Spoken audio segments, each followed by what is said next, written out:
Alors, il y a une question à laquelle je pense que vous pourriez très bien répondre, c'est est-ce que c'est une intervention en ambulatoire et est-ce qu'il y a une nécessité d'arrêt de travail?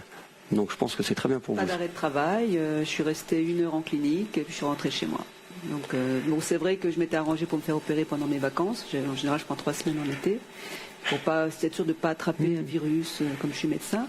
Et non, pas d'arrêt de travail, pas de douleur, vraiment rien. Bon. À part mettre ses gouttes tous les jours. Hein. Voilà. En fait, ce qu'il faut savoir, c'est qu'en France, on peut pas, il n'y a pas, dans la mesure où c'est une intervention considérée comme chirurgie de confort, où il n'y a pas d'intervention des instances, il n'y a pas d'arrêt de travail possible. Donc c'est ça. Il faut prendre des congés, il faut s'arranger. Il faut s'organiser soi-même. Mais quel délai, qu'est-ce que vous proposez comme temps d'arrêt moyen minimum? Ça dépend du métier, ça dépend de plein de choses. Hein. Ouais. Il faut dialoguer avec son patient. Ça dépend du métier. Bien sûr. Notre docteur en face qui est indépendante, elle va retravailler l'heure d'après. Quelqu'un qui est non. C'est tout à fait normal.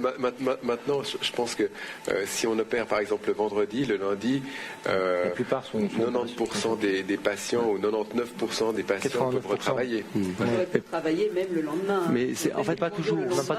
C'est purement psychologique. Ça permet d'être plus détendu, de se dire j'ai 3 jours pour m'en remettre au cas où, plutôt que de se dire dès le lendemain il faut que je reprenne le volant pour aller au travail. Ouais. Ça rajoute un facteur stress qui est tout à fait gérable autrement. En Suisse, où les patients ont un arrêt de travail, on leur donne volontiers 4 jours. Les 5 jours. Ouais. Et puis l'indépendant, il va retravailler tout de suite, et le fonctionnaire, il va prendre 1 semaine. Mais ça, c'est tout à fait normal. Coupez cette séquence.